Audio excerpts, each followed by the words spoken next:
Sinusuri na ng Department of Environment and Natural Resources ang epekto ng ashfall mula sa pagputok ng Bulkang Kanlaon. Yan ang ulat ni Gab Villegas.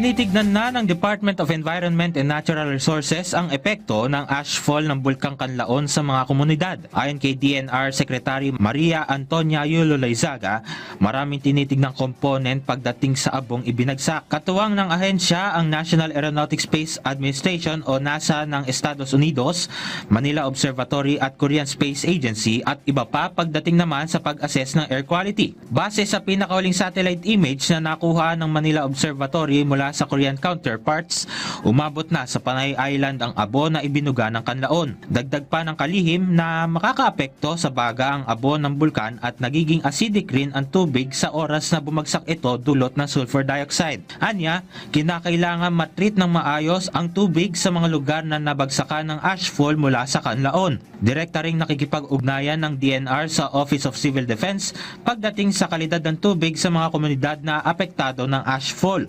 Sinusuri na rin ng DNR ang dami ng naibagsak na abo para malaman kung gaano katagal bago makarecover ang isang lugar mula sa ashfall. Sa kabilang banda, may magandang anyang dulot ang pagputok ng isang bulkan tulad na lamang ng pagbaba ng temperatura at pagtaba ng lupa. Pero matagal na panahon pa bago makita ang magandang epekto nito. Halimbawa nito ay ang matatabang lupa sa National Capital Region at Calabarzon, kung saan matatagpuan ang Taal Volcano at ang Laguna Caldera na nasa Laguna de Bay. Nagpaalala pa rin ng DNR sa mga komunidad na apektado ng pagputok ng Bulkang Kanlaon na bantayan ang kalidad ng tubig at patuloy na magsuot ng face mask. Gab Humilde Villegas para sa Pambansang TV sa Bagong Pilipinas.